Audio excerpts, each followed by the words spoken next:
군 정보기관이 방통위에 계엄 선포 직후인 12월 4일 새벽 3차례에 걸쳐서 연락관 파견을 요청하는 전화를 한 것으로 확인됐습니다. PPT 보시죠.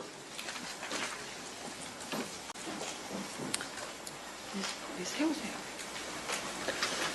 연락관을 보내라는 전화는 02748에 땡땡땡땡 이 번호로 방송통신위원회에 걸려갔습니다.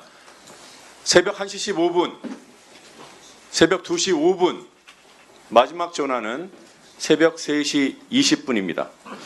그리고 이 세 차례의 전화 가운데 한 번은 국군 심리전단으로 확인됐습니다. 국군 심리전단, 이 국군 심리전단에 대한 대통령령에 보면 심리전단의 임무가 이렇게 규정되어 있습니다.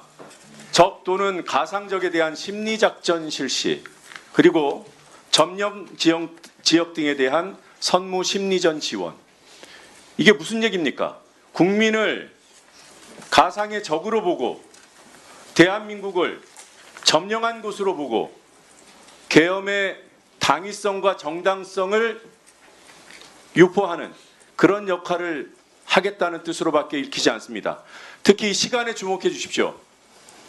제일 빠른 전화가 새벽 1시 15분경입니다. 국회에서 계엄 해제 의결을 한 직후예요. 2시 5분도 그렇고 마지막 전화는 무려 계엄 해제 의결을 한 지 2시간이 지나서입니다. 이건 계엄 세력이 국회의 계엄 해제 의결에도 불구하고 계엄 상태를 유지하겠다는 뜻으로밖에 읽을 수가 없어요. 이 전화를 직접 받은 방통위 직원이 있습니다. 근데 그 직원이 지금 이 자리에 없기 때문에 그 직원으로부터 직접 보고를 받은 연락관에게 질문하겠습니다. 기조관에게 질문하겠습니다. 김영관 기조관 앞으로 나와 주십시오. 세워주세요.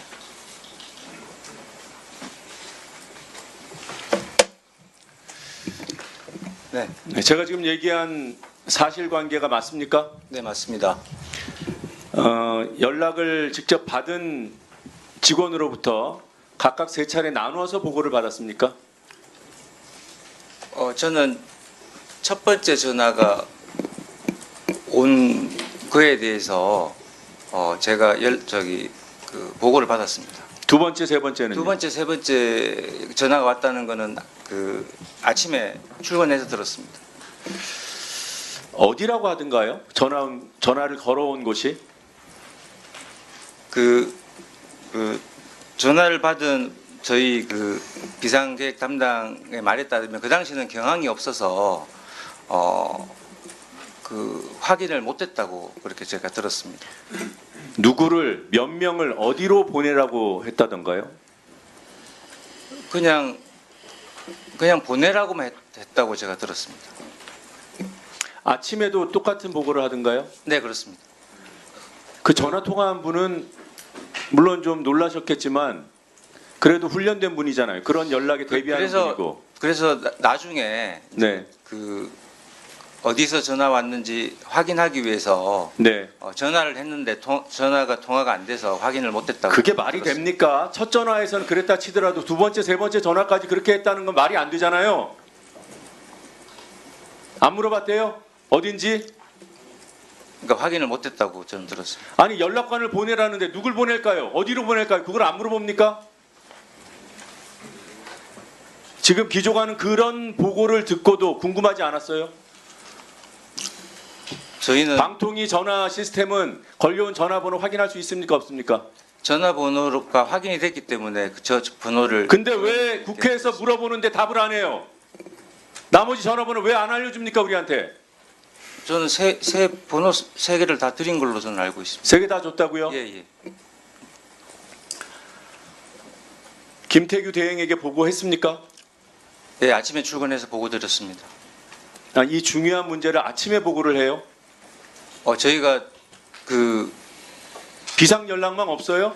그러니까 저희가 연락을 받았을 때는 이미 국회에서 계엄령 해제 요구안이 의결이 된 상태였기 때문에 저희는 당연히 계엄령이 해제될 것으로 보고 아니 기조관이 대통령이에요? 대통령이 그 시점에 계엄 해제를 받아들일지 말지 합참 벙커에서 수기를 하고 있던 상황인데 그 이후에 몇 시간 동안 계엄이 공식적으로 해제가 안 됐는데 그런 안이한 판단을 해요? 고위공직자가? 김태규 대행한테 왜 보고 안 했습니까? 저는 말씀드린 것처럼 계엄 해제될 것으로 생각을 했습니다. 해외에 나가 있던 조성은 사무처장한테는 보고했어요? 별도로 보고하지 않았습니다. 해외에 나가 있으면 개선에서 벗어납니까? 판단을 들어야 되는 거 아니에요?